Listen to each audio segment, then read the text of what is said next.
Hello students, welcome back to the biology class. So in the last class we completed the chapter number 11 and today we are going to have a quick recap of this chapter because biotech is something which you are learning for the first time throughout your schooling.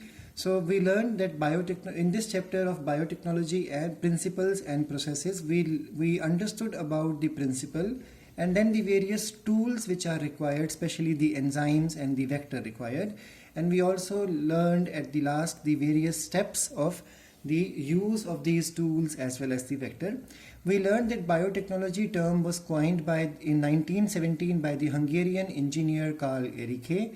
And then we also learned that father of genetic engineering is Paul Berg. We understood that this concept was started initially by Paul Berg because he was able to successfully introduce the SV40, that means simian virus 40 gene, into a bacterium with the help of the lambda phage.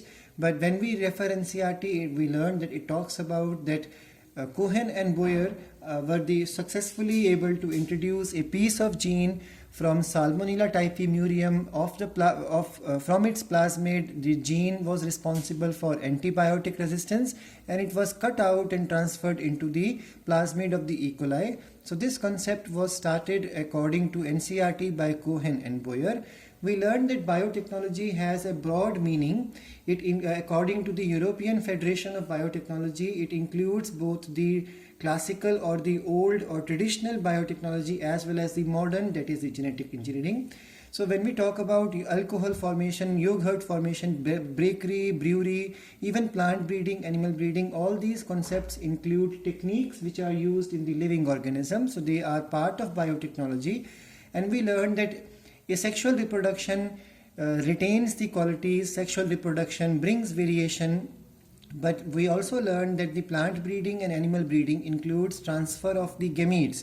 And when we transfer the gametes, we transfer the full genome. That means we are transferring the desirable along with the undesirable genes. So this problem is only overcome with the help of the modern biotechnology or the genetic engineering, because in this concept we only transfer the set of desirable genes or maybe the single desirable gene. This became possible because of the discovery of two special enzymes, that is restriction enzyme and the DNA ligase enzyme. We learned that restriction enzymes play the important role of scissors and DNA ligase plays the important role of glue in this concept. We learned that the plasmid in the bacteria is able to undergo independent replication along with or independent of the chromosomal DNA. We learned that there are restriction enzymes which break the DNA at a specific scissor and are called as the biological scissors or molecular scissors, biological scalpels.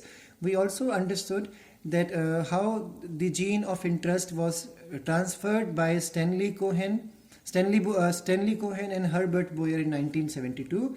They transferred the gene present in the plasmid of Salmonella typhimurium, which causes food poisoning. They took out the antibiotic resistance gene with the help of molecular scissor.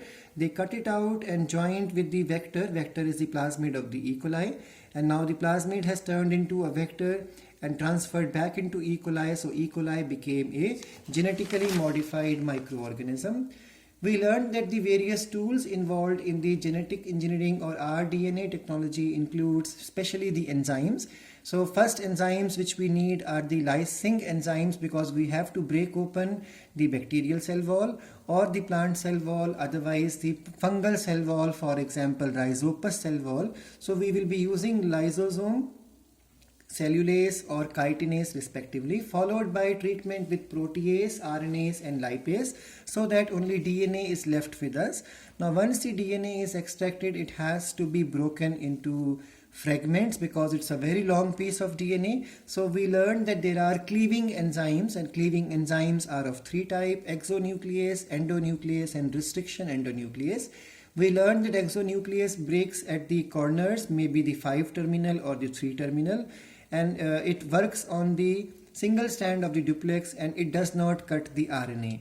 And then we learned that the endonuclease may cut RNA and they are able to cut either the single strand or the both strand, and they read a particular sequence.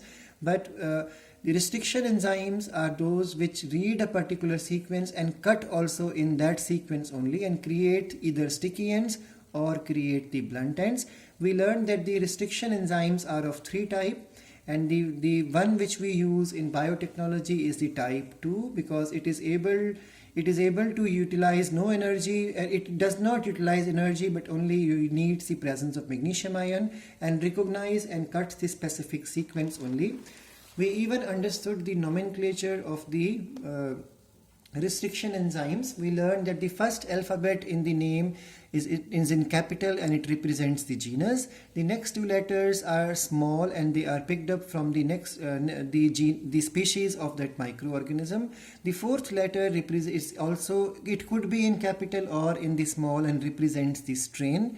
And then the Roman digits at the last represents the order in which the enzyme we are talking about is extracted from that particular strain of the microorganism. So E core first stands for Escherichia coli RY13, and first because it is the first enzyme to be extracted. Later more enzymes were extracted.